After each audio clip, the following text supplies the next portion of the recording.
Good morning sir. Morning जी।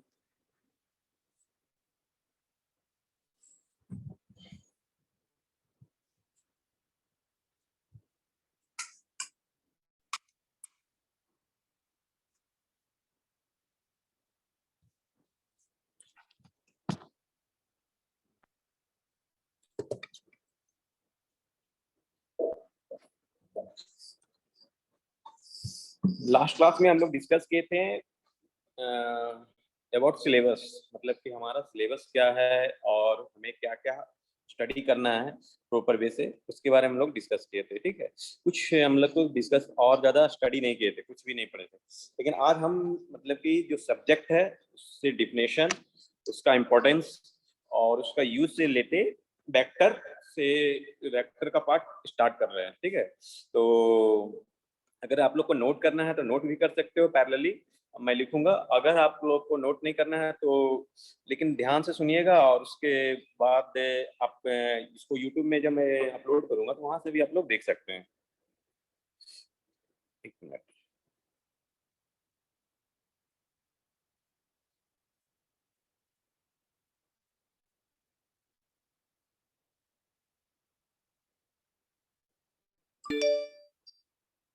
Screen share हो रहा है? यस सर, हो गया। हाँ ठीक है, good।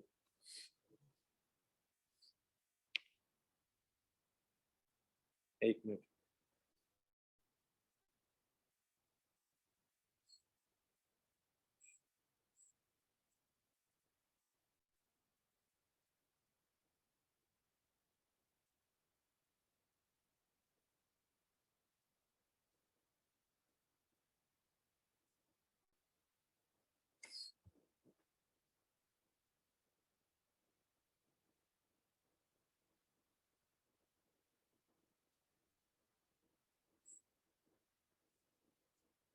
देखिए, हम लोग का सिलेबस सब्जेक्ट है ईएम। ईएम मतलब कि सॉरी,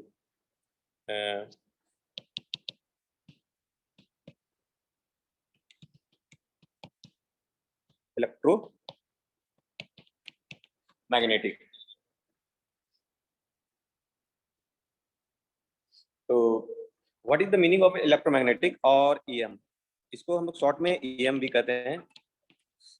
ठीक है, इट इज नथिंग बट, इसका डिफिनेशन थोड़ा सा लिख देता हूँ। इट इज ए, एक मिनट,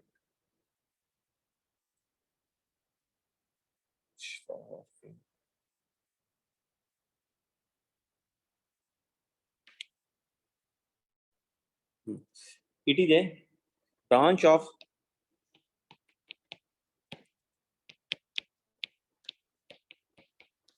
फिजिक्स और इलेक्ट्रिकल इंजीनियरिंग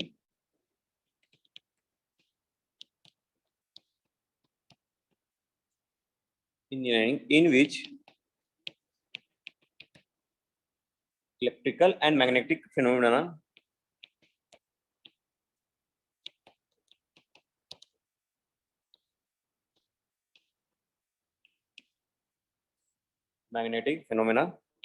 are studied।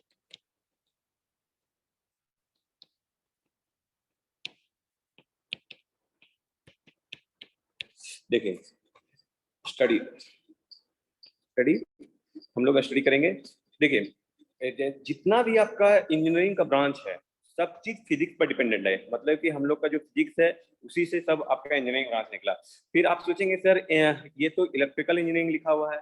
तो देखिए, जो स्टार्टिंग में जो भी इलेक्ट्रॉनिक्स डिपार्टमेंट में, बहुत से भी आईआईटी में या बहुत जगह आप लोग देखोगे इलेक्ट्रिकल इंजीनियरिंग ही डिपार्टमेंट में ये सारा इलेक्ट्रॉनिक्स में रहता है। मतलब कि इलेक्ट्रॉनिक्स वाले को भी वो मतलब कि इलेक्ट्रिकल इंजीनियरिंग का ही पार्ट, लगभग दोनों ब्रांच ऑलमोस्ट सेम है। मतलब कि उसमें सिर्फ हाई वोल्टेज का कुछ सब्जेक्ट पढ़ना पड़ता है जिसमें हाई वोल्टेज का वर्क होता है। इसमें है कि लो वोल्टेज पर वर्क का ही हम लोग स्टडी करते हैं। वहां भी फ्रिक्वेंसी से अफेक्टेड डिवाइसेस के बारे में स्टडी करना है, यहाँ भी हम लोग को स्टडी करना है। तो ईएम क्या है, इलेक्ट्रोमैग्नेटिक क्या है? It is a branch of physics, electrical engineering और electrical engineering in which electrical and magnetic phenomena are studied, मतलब इलेक्ट्रिकल एंड मैग्नेटिक फिनोमेना जो है हम लोग स्टडी करते हैं। तो यह प्रिंसिपल से जो हमारा जो एप्लीकेशन है वो कहाँ कहाँ एप्लीकेशन होता है, कोई बताइए जो आपके घर में भी इलेक्ट्रोमैग्नेटिक का एप्लीकेशन यूज होता है, कोई भी एक एग्जांपल।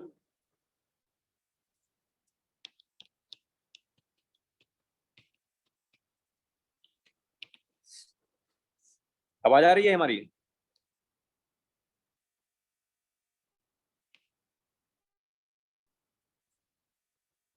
नहीं पता है तो बोलिए, कोई भी एक इलेक्ट्रोमैग्नेटिक का एप्लीकेशन बताइए जो आपके सराउंडिंग हो रहा हो।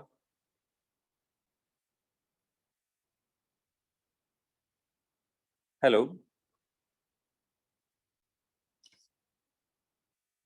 Shivam, yes sir. कोई भी एप्लीकेशन बताओ।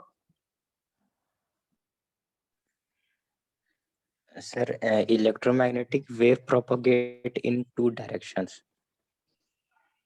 और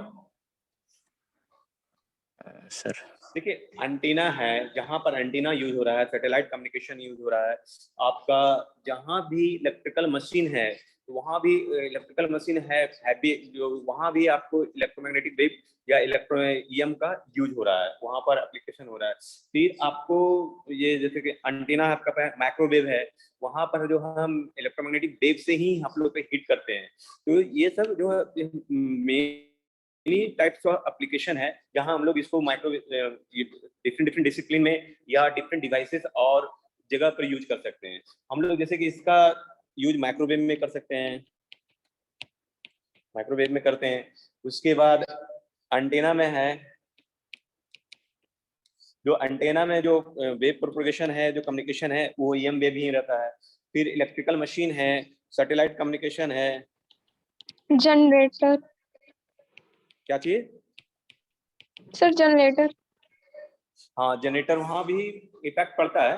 हाँ वहाँ भी इलेक्ट्रोमैग्नेटिक फील्ड से ही आपको जनरेट होता है बिजली, तो वहाँ भी उसका है।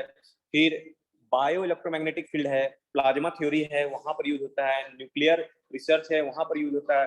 फिर बहुत ही ज्यादा यूज हो रहा है आजकल फाइबर ऑप्टिक्स, वहाँ पर यूज हो रहा है। ठीक है, तो ये बहुत सा एग्जाम्पल है जहां पर आप देख रहे होंगे कि इसको यूज किया जाता है, एप्लीकेशन है। उसके बाद आपका मेडिसिन में भी यूज हो रहा है।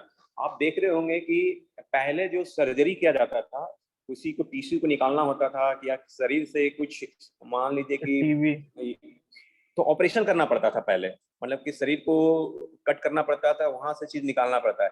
लेकिन आज के डेट में ईएम वेव और उसको दे के उसके टिश्यू को जो भी है, जो चाहे बड़ा हो गया या कुछ हो गया, तो उसको हम लोग वहां से गला सकते हैं, उसको खत्म कर सकते हैं। जैसे कि पथरी का ऑपरेशन आज के डेट में जो है ना बिना सर्जरी किए हुए किया जाता है, तो मेडिकल फील्ड में भी इसका बहुत ज्यादा यूज किया जाता है। हाँ कुछ बोल रहे थे आप लोग, कोई बताइए।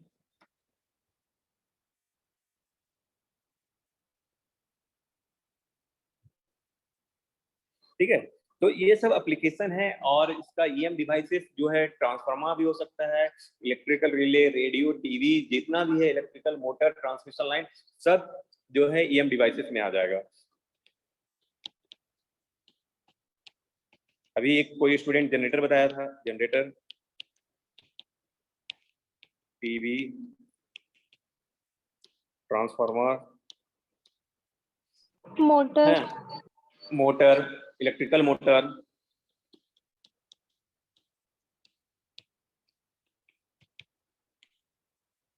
मोटर एंड ट्रांसमिशन लाइन,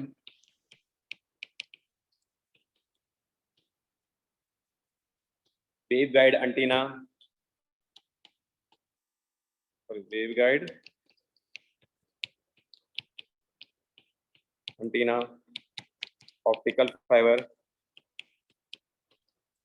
ठीक है, तो ये सब डिवाइसेस है जहां पर ये जो वर्क करेगा पूरा ईएम के ही थ्रू वर्क करेगा, अदरवाइज नहीं वर्क करेगा। यहाँ तक इन्हीं को कुछ समझने में डाउट है, कुछ मतलब बोलना है तो अपनी तरफ से बोल सकते हैं। No sir.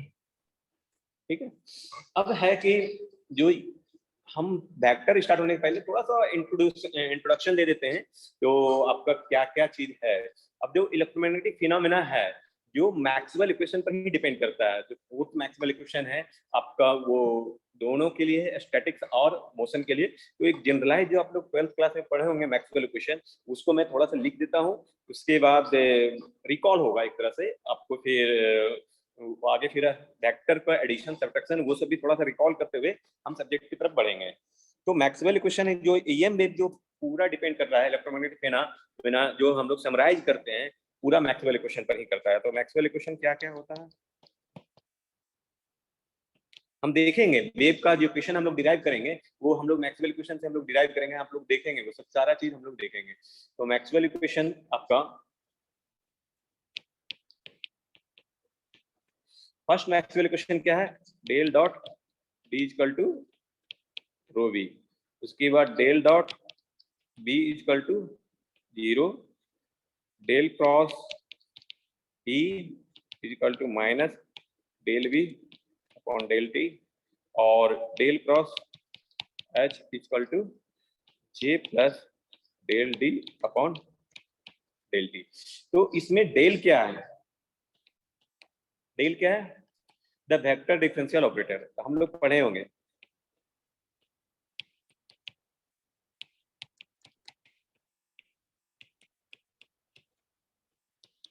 Vector differential operator. इसको हम लोग कह सकते हैं del equal to Cartesian form में del upon del X AX plus del upon del Y AY del upon D upon DY DZ upon AZ। मतलब कि मतलब तीनों डायरेक्शन में आपका इसका डिफरेंशियल ऑपरेटर है। ठीक है, वहां पर डेल हो गया। D क्या है, electric flux density, sorry electric flux density. B क्या है, द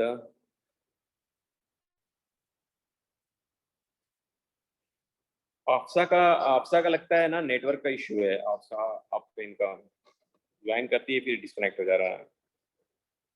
तो कभी कभी जूम से भी प्रॉब्लम हो जाता है। हाँ, जूम में प्रॉब्लम हो रहा है, नेटवर्क का इश्यू के कारण। बी क्या है, द मैग्नेटिक फ्लक्स डेंसिटी,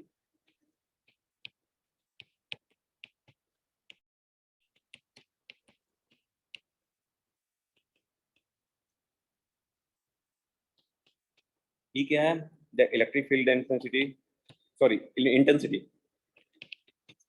दोनों डेंसिटी और इंटेंसिटी में डिफरेंस होता है, सब डिस्कस करेंगे। इलेक्ट्रिक फील्ड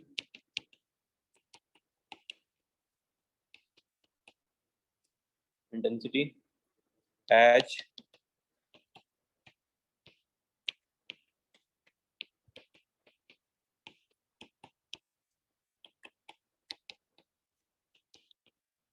देखिए, और वो भी the volume charge density, volume charge density, और J द करंट डेंसिटी।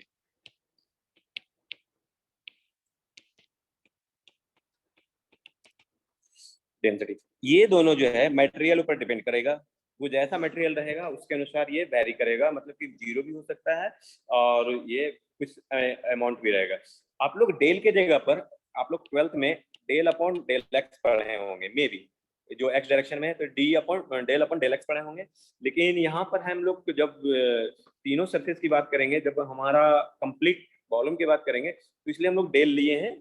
और कोई भी सिस्टम है, कार्टेशियन हो या स्फेरिकल हो या सिलेंड्रिकल हो, वहां पर डेल होगा। लेकिन ये जो है D upon DX, D upon DY और D अपॉन DZ ये चेंज हो जाएगा, और बाकी सब वो वहां पर D अपॉन DX और R और थीटा के टर्म में रहेगा। जब सिलेंड्रिकल की बात करेंगे, कार्टेशियन की बात करेंगे तो R थीटा फाई के रूप में रहेगा। वो हम लोग लेटर डिस्कस करेंगे।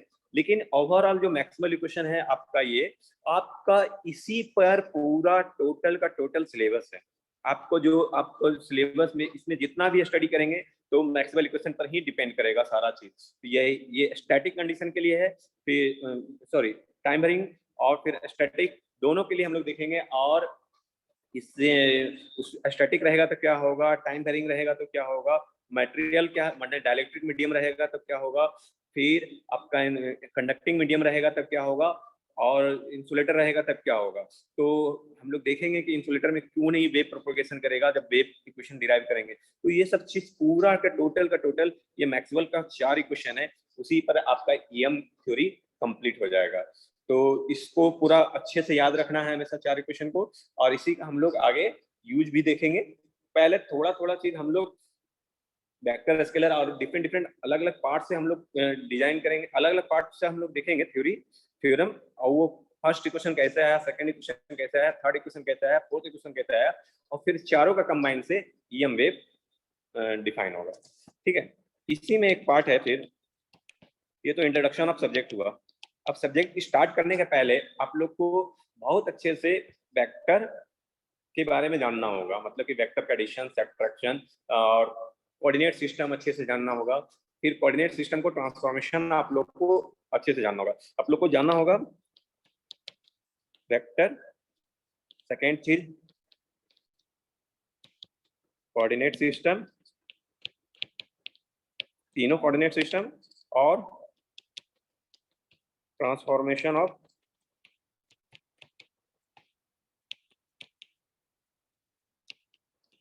Coordinate system. ये 3 चीज हम लोग को डिस्कस करना है। ठीक है, ये मतलब कि इंट्रोडक्टरी पार्ट है, मतलब कि आपका सिलेबस का।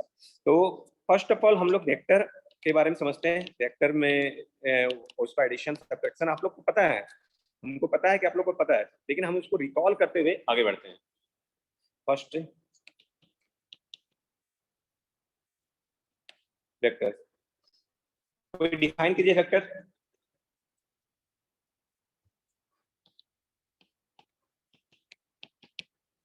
A vector is a quantity. A vector is a quantity which having, बताइए, magnitude and direction. quantity that has both magnitude and direction. Magnitude and direction. अब इसी में स्केलर बोलेंगे।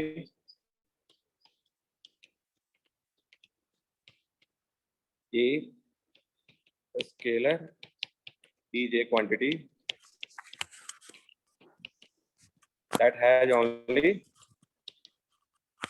Magnitude.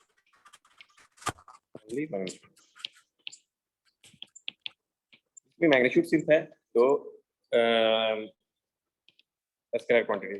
स्केलर का एग्जांपल बताइए कुछ, जैसे कि टाइम है ना, sir mass, distance, temperature,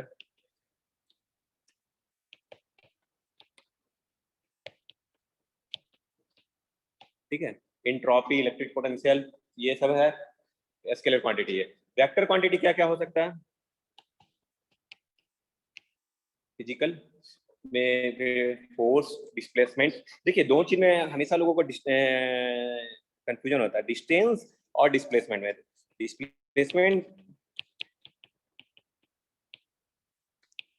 displacement is different things and distance is different things. Distance क्या होगा, मान लीजिए कि पॉइंट ए है, ये पॉइंट बी है, ठीक है, और ये पॉइंट सी है, ठीक है। तो कोई एक पर्सन है जो यहाँ से ए से सी जाता है और सी से बी जाता है, ये 5 किलोमीटर है और ये 6 किलोमीटर है। तो इसका डिस्टेंस क्या होगा, डिस्प्लेसमेंट क्या होगा, कोई बता सकते हैं? Sir displacement AB, distance AB 4 kilometre है मात्र। क्या जी? Sir displacement AB,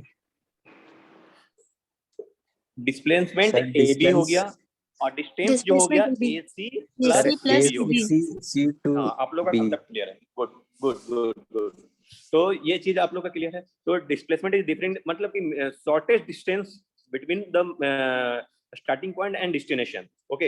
and distance जो कि होल डिस्टेंस, मतलब कि जो सरफेस कवर कर रहेगा वेक्टर वाल का, दैट इज द डिस्टेंस। तो डिस्प्लेसमेंट हो गया, वेक्टर क्वांटिटी में फोर्स है आपका, इलेक्ट्रिक फील्ड इंटेंसिटी हुआ E, फिर मैग्नेटिक फील्ड इंटेंसिटी H, जो है ना ये सब आपका मतलब कि वेक्टर क्वांटिटी हो। वेक्टर को हम लोग जनरली नोटेश करते हैं, मान लीजिए कि ए इज वेक्टर क्वांटिटी है तो एक एरो दे देते हैं, ए एरो, ठीक है, और उसका जो मैग्नीट्यूड होगा दैट इज द ए, ऐसे करके हम लोग इंडिकेट करते हैं, ए और मॉड ऑफ ए मैग्नीट्यूड हम लोग इंडिकेट करते हैं। तो ये सब इंडिकेशन हुआ। और फील्ड किसे कहते हैं जी?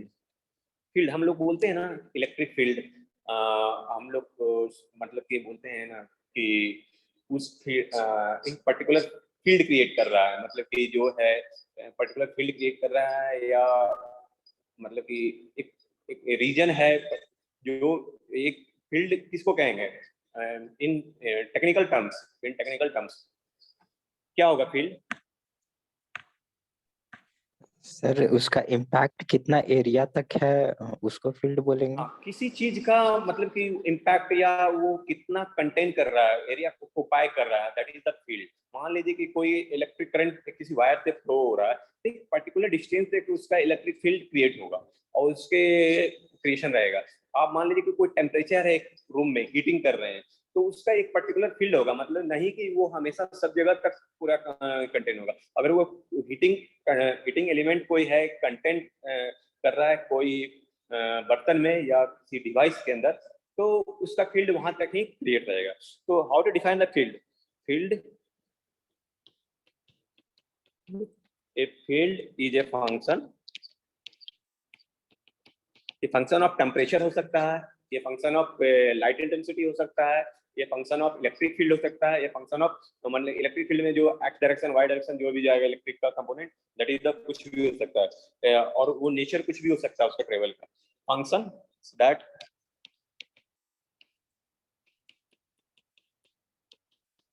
specify a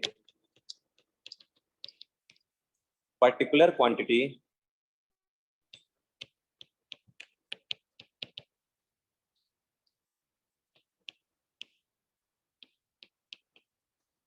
everywhere in a region।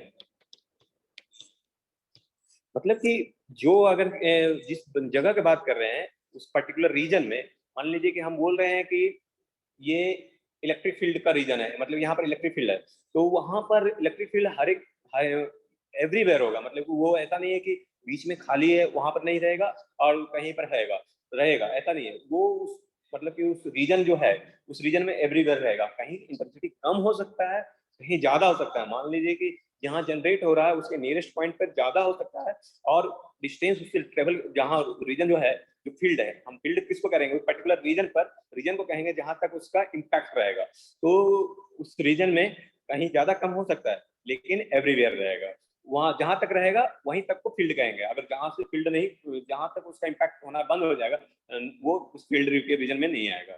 ठीक है, उसके बाद हम लोग वेक्टर को थोड़ा सा एक्सप्लेन करते हैं। वेक्टर, मान लीजिए कि ए एक वेक्टर क्वांटिटी है, तो उसको हम लोग यूनिट वेक्टर में कैसे कन्वर्ट करेंगे? ये यूनिट वेक्टर है, दैट इज द होगा वेक्टर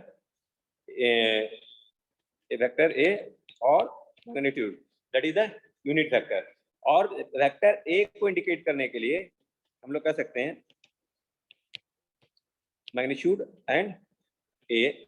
तो इस तरह से हम लोग कर सकते हैं। और जब हम लोग कोऑर्डिनेट सिस्टम में बात करेंगे वेक्टर ए को, तो हम लोग इंडिकेट कर सकते हैं, इसका 3 कंपोनेंट हो सकता है, A X plus A Y और ए जेड, जहाँ की एक्स क्या है, ये एक्स डायरेक्शन में कंपोनेंट है,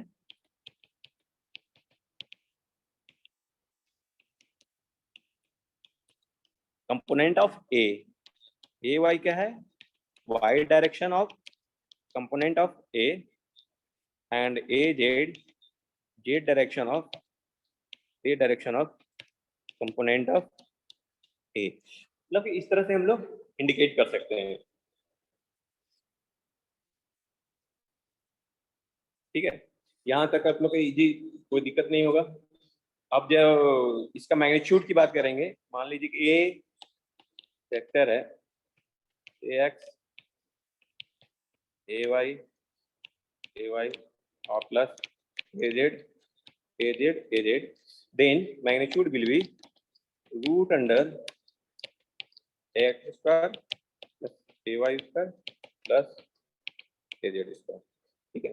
और इसी में यूनिट वेक्टर जो हम लोग कहेंगे पूरा का unit vector, that will be the X vector A Y A Z upon root under X square plus A square. Okay, अब इसी में वेक्टर एडिशन एंड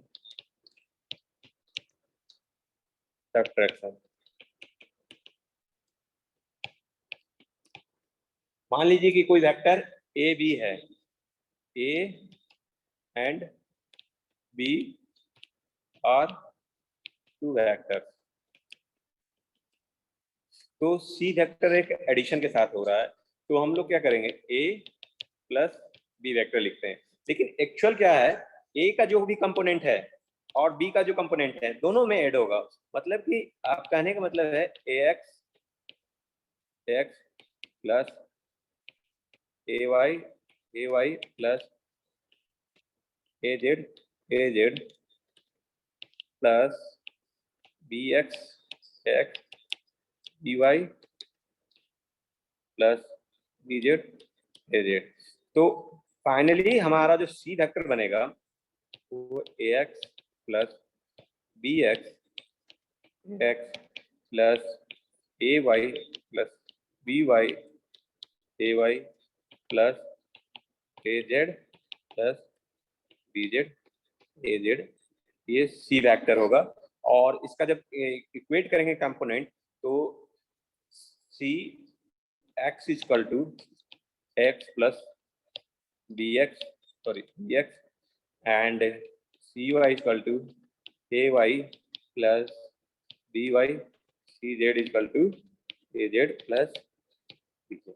ओके, तो इसी तरह सब्ट्रैक्शन में आप लोग भी देख लोगे कि वहाँ जो पॉजिटिव है साइन वहाँ नेगेटिव होगा और कोई डिफरेंस नहीं होने वाला है। मतलब कि जहाँ पर प्लस है वहाँ पर माइनस होगा। इसका कुछ लॉ है, लॉ जो फॉलो करता है एडिशन और सब्ट्रैक्शन, और एडिशन एंड तो एडिशन एंड सब्ट्रैक्शन दोनों commutative law, A plus B equal to B plus A, दोनों सेम होगा, कोई दिक्कत नहीं है।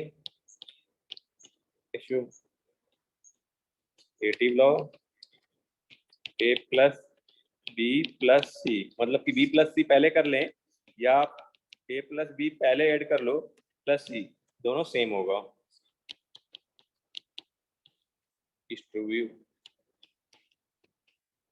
Law A multiply A plus B, we can write k into a plus k into b, सब same होगा, ठीक है। तो ये थोड़ा सा वेक्टर से रिलेटेड है, इसको थोड़ा सा मतलब कि डिस्कस किए। उसके अलावा फिर है इसमें position and distance. Position and distance आप लोग को पहले भी पता है उसको, लेकिन हम लिख देते हैं और उसको थोड़ा सा डिस्कस करते हैं।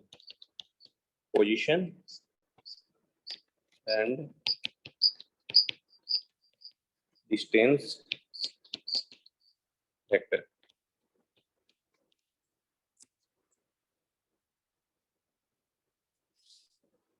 ठीक है, a point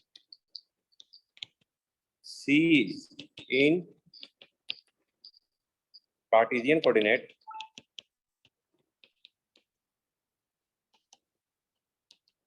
may be represented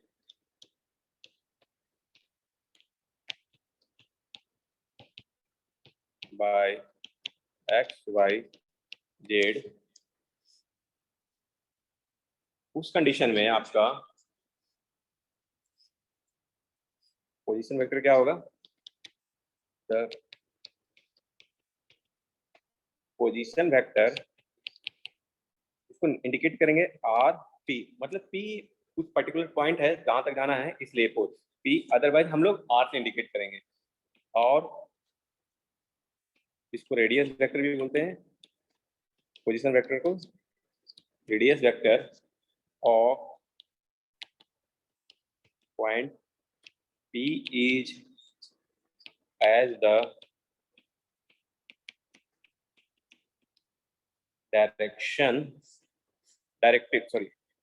directed from origin O to P, directed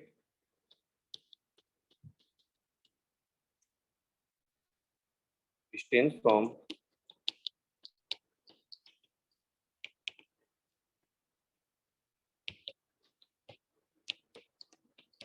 origin O to P, that is RP is equal to OP, or we can say that AX X AX Y AY और Z। हम लोग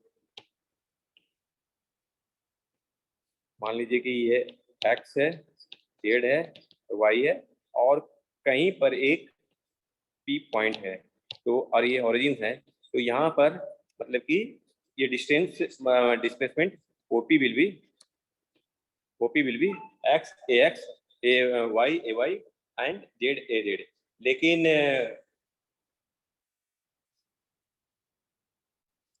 ठीक है, तो मान लीजिए कि कोई दो पॉइंट अलग अलग रहता है,